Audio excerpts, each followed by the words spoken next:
नमस्कार विद्यार्थी मित्रांनो, मी प्राध्यापक राम घुगे आणि सर्वप्रथम मी माझ्या यूट्यूब चॅनलवर महाराष्ट्रातील तमाम विद्यार्थी मित्रांचं सर्वप्रथम स्वागत करतो। आज हा व्हिडिओ मी या ठिकाणी बनवत आहे, त्याच्या मागची भूमिका अतिशय प्रामाणिक आहे, जेणेकरून मी मागच्या एक महिन्यामध्ये जवळपास संपूर्ण महाराष्ट्राचा दौरा केला आणि या दौऱ्यामध्ये जवळपास 100च्या वर करिअर संदर्भात मार्गदर्शनपर व्याख्यानं मी संपूर्ण महाराष्ट्रामध्ये घेतले आणि जवळपास माझ्या माहितीप्रमाणे मी 10 ते 15 हजार विद्यार्थ्यांना डायरेक्ट संपर्क केला। आता माझ्या ह्या दौऱ्यातनं मी जो काय अभ्यास केला किंवा विद्यार्थ्यांशी भेटलो, सल्लामसलत केली, त्यांच्याशी चर्चा केली, हे सर्व विद्यार्थी 12वी सायन्सचे होते आणि PCB PCM असे ग्रुप वाईज कंबाईन क्लासमध्ये मी व्याख्यानं दिली आणि या सगळ्या माझ्या अनुभवातनं आणि विद्यार्थ्यांशी चर्चा करण्यातून मला जे काही अनुभव आले आणि इथून पुढे मग वेगवेगळ्या कोर्सेससाठीची ऍडमिशनची काय परिस्थिती महाराष्ट्रामध्ये असणार आहे या संदर्भातली एक थोडीशी जाणीव विद्यार्थ्यांना असावी आणि मग त्या दृष्टीने विद्यार्थ्यांनी प्रयत्न करणं गरजेचं आहे, याच्यावर थोडं प्रकाश टाकणारा हा आजचा व्हिडिओ मी या ठिकाणी बनवत आहे। आता सर्वप्रथम सुरू करत असताना की सायन्सला जे विद्यार्थी सायन्स 12वी अभ्यासक्रमाला प्रवेश घेतात त्यांच्या 90% विद्यार्थ्याचं धोरण असतं की अप्लाइड सायन्समध्ये करिअर करायचं। मग आता अप्लाइड सायन्समध्ये 2 फील्ड असतात मेजरली, एक मेडिकल आणि दुसरी इंजिनिअरिंग। तर ज्यांचं PCB ग्रुप आहे ते मेडिकल, फार्मसी वगैरे असं मेडिकल आणि पॅरामेडिकल या कोर्सेससाठी प्रयत्न करत असतात आणि ज्या विद्यार्थ्याचा PCM ग्रुप आहे ते विद्यार्थी खास करून इंजिनिअरिंगमध्ये प्रवेश मिळावा त्यासाठी PCMची CET देऊन पुढे प्रयत्न JEE वगैरेच्या माध्यमातून पण करतात। पण PCMची महाराष्ट्र स्टेटची CET देणाऱ्या विद्यार्थ्यांची संख्या मोठी आहे आणि त्याचा कोटा सुद्धा महाराष्ट्रामध्ये 85% आहे वेगवेगळ्या प्रायव्हेट इंजिनिअरिंग आणि गव्हर्नमेंट इंजिनिअरिंग कॉलेजमध्ये। तर मग आता जी परिस्थिती महाराष्ट्रामध्ये आहे त्याच्यावर लाईट थ्रो प्रकाश टाकत असताना सगळ्यात पहिली गोष्ट जी माझ्या लक्षात आली माझ्या पूर्ण अभ्यास दौऱ्यात ती म्हणजे की आता यावर्षी CET सेलच्या ऑन रेकॉर्ड डेटानुसार जवळपास PCM ग्रुपचे 4 लाख इतके फॉर्म ऍप्लिकेशन आलेले आहेत। परीक्षेला बसलेल्या विद्यार्थ्यांची संख्या साधारणपणे 4 लाख आहे आणि PCBची साधारणपणे 3-3.5 लाखच्या दरम्यान आहे। म्हणजे एकूण PCM आणि PCB या 2 स्ट्रीमसाठी CET देणाऱ्या विद्यार्थ्यांची संख्या 7 लाखच्या आसपास आहे आणि महाराष्ट्रामध्ये जर विचार केला तर एकूण 300च्या वर इंजिनिअरिंग कॉलेजेस आहेत आणि इंजिनिअरिंग कॉलेजमध्ये जवळपास 1.5 लाख इतकी प्रवेश क्षमता आजच्या तारखेला तर आहे। आता याच्यामध्ये काय मध्यंतरी इनटेक वाढ झाली असेल तर ते काय 10-20 हजार आकडे इकडे तिकडे असतील, पण एकूण प्रवेश क्षमता 1,50,000 1,70,000च्या आसपास महाराष्ट्रामध्ये सर्व इंजिनिअरिंग कॉलेजची मिळून आहे, अशी आजची परिस्थिती आहे। आता ही परिस्थिती लक्षात घेतल्यानंतर आलेल्या अर्जांची संख्या आणि प्रवेश उपलब्ध असलेल्या प्रवेश क्षमतेची संख्या जर लक्षात घेतली तर आपल्या लक्षात येईल की ट्रेंड बदलत जातोय। म्हणजे मेडिकलचा ट्रेंड आहेच, पण मेडिकल सोबत इंजिनिअरिंग आणि एकूणच ह्या मेडिकल इंजिनिअरिंगला प्रवेश घेण्याचे विद्यार्थ्यांचा कल वाढलेला आपल्याला या आकडेवारीवरून समजतं। मग आता परिस्थिती ऍडमिशनच्या काळात काय असणार आहे की मी जेव्हा व्याख्यानं देत होतो, जेव्हा मी विद्यार्थ्यांशी संवाद साधत होतो त्यावेळेस मी ओरल सर्वे म्हणून एक विद्यार्थ्यांना प्रश्न विचारायचो की जर PCM ग्रुपचे विद्यार्थी असतील तर त्यांना साधारणपणे कुठल्या ब्रँचमध्ये पुढे भविष्यात करिअर करायला आवडेल, असा एक ओरल सर्वे मी जवळपास 10-15 हजार विद्यार्थ्याचा घेतला। तो काही सर्वकंष नाहीये, त्याच्यामध्ये पूर्ण विद्यार्थी कव्हर झाले असतील असं नाहीये, परंतु महाराष्ट्रातील वेगवेगळ्या जिल्ह्यामध्ये जसं की अहमदनगर असेल, त्याच्यानंतर बीड, उस्मानाबाद, लातूर, सोलापूर, सांगली वगैरे अशा 5-7 जिल्ह्यामध्ये मी ज्या ठिकाणी मला व्याख्यानासाठी बोलावलं त्या सर्व ठिकाणी मी हा विद्यार्थ्यांना एक प्रश्न जाणीवपूर्वक विचारला। त्याच्यामध्ये मला असं लक्षात आलं की जवळपास 70 ते 75% विद्यार्थ्याचं जे ध्येय आहे इंजिनिअरिंग फील्डमधलं ते ध्येय IT सेक्टर आहे, त्यांना करिअर IT सेक्टरमध्ये करायचंय आणि मग त्या 4 पैकी एका कुठल्या तर ब्रँचला त्यांना ऍडमिशन हवं आहे भविष्यामध्ये।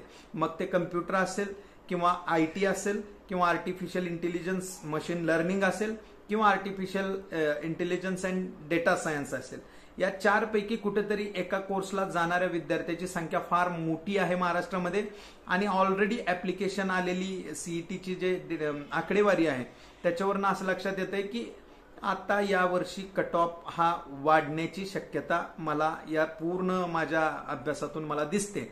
मग आता दुसरा एक मुद्दा असतो, मराठवाडा असेल, विदर्भ असेल किंवा सोलापूर साईड आणि सांगली वगैरे इकडचा पश्चिम महाराष्ट्रातला भाग असेल, या भागातनं मोठ्या प्रमाणात विद्यार्थी पुण्यामध्ये शिक्षणासाठी येत असतात. दरवर्षी साधारणपणे लाखो विद्यार्थी पुण्यामध्ये नॉट ओन्ली फ्रॉम महाराष्ट्र पण जगातनंच पुण्यामध्ये विद्यार्थी शिक्षणासाठी येतात आणि पुणे हे विद्येचं माहेरघर म्हटलं जातं आणि त्या प्रकारची इकोसिस्टम पुणे शहरामध्ये आहे, जिथं प्लेसमेंट किंवा कॅम्पस रिक्रुटमेंटसाठी किंवा कंपन्यांना ज्या प्रकारचे विद्यार्थी हवे आहेत ते तयार होण्यासाठीचा पूर्ण इकोसिस्टम या ठिकाणी डेव्हलप झाल्यामुळं विद्यार्थ्यांचा कल हा एकंदरीत इंजिनिअरिंग असू द्या, फार्मसी असू द्या किंवा अन्य मेडिकल पॅरामेडिकल कोर्सेस असू द्या, तर विद्यार्थ्यांचा पहिला चॉईस जो असतो तो पुण्यात ऍडमिशन घ्यायचा आहे.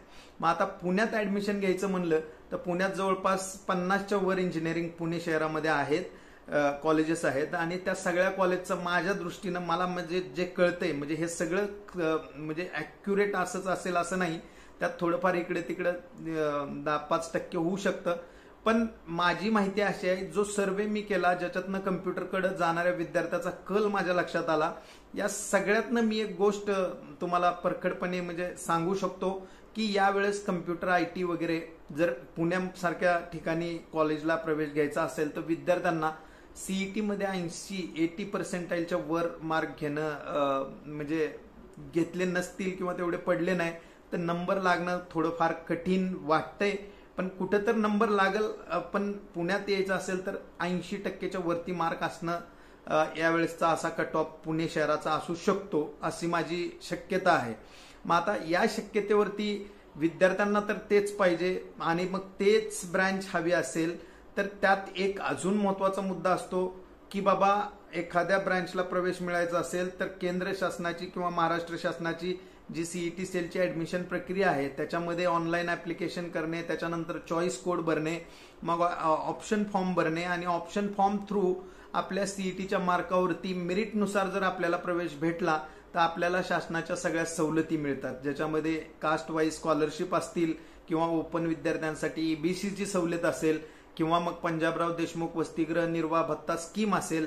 या सगळ्या सवलती विद्यार्थ्यांना कॅप राऊंड थ्रू प्रवेश घेतल्यानंतर मिळतात आणि जर कॅप राऊंड थ्रू प्रवेश नाही झाला तर दुसरा ऑप्शन पण असतो मॅनेजमेंट कोटा वगैरे, पण त्या गोष्टी परवडणाऱ्या नाहीत, त्याच्यामध्ये फीस वगैरे पूर्ण भरणं आलं तो खर्चिक बाब ठरू शकते. म्हणून विद्यार्थ्यांनी ऍडमिशन मध्ये पुढं येणाऱ्या काळात जून मध्ये होणारी जी परिस्थिती आहे त्याचा विचार करता आता त्यांच्याकडे जो काही वेळ आहे त्याचा परिपक्वतेने वापर करून एकंदरीत सीईटीला कसे जास्त पर्सेंटाईल मिळतील याचा विचार करणं फार गरजेचं आहे.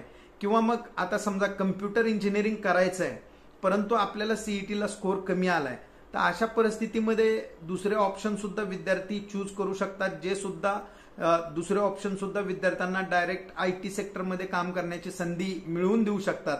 त्याच्यामध्ये BCA सारखा कोर्स आहे, BCSचा कोर्स आहे, त्याच्यानंतर BSc कम्प्युटर सायन्स सारखा कोर्स आहे. या कोर्समधून सुद्धा IT सेक्टरमध्ये जॉब मिळू शकतो, चांगली प्लेसमेंट होऊ शकते.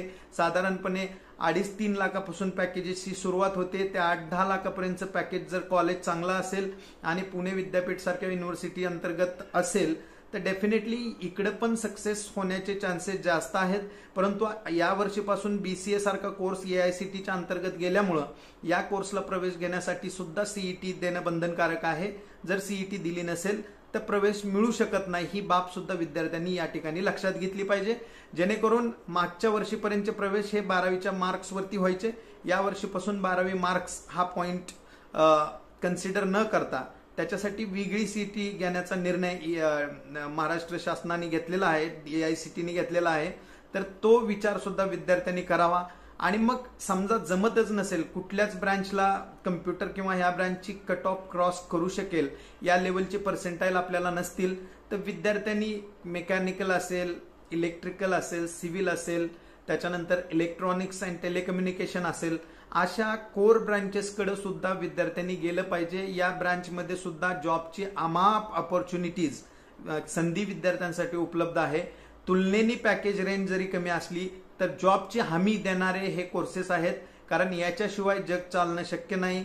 आणि म्हणून या कोर्सेसचा सुद्धा विद्यार्थ्यांनी विचार केला पाहिजे. आणि काही युनिव्हर्सिटी अंतर्गत कॉलेजमध्ये फर्स्ट इयर ऑल क्लिअर झालं आणि मेरिटनुसार काही जागा हे सेकंड इयरला पण ब्रँच चेंज करता येतात, हा पण विषय असतो.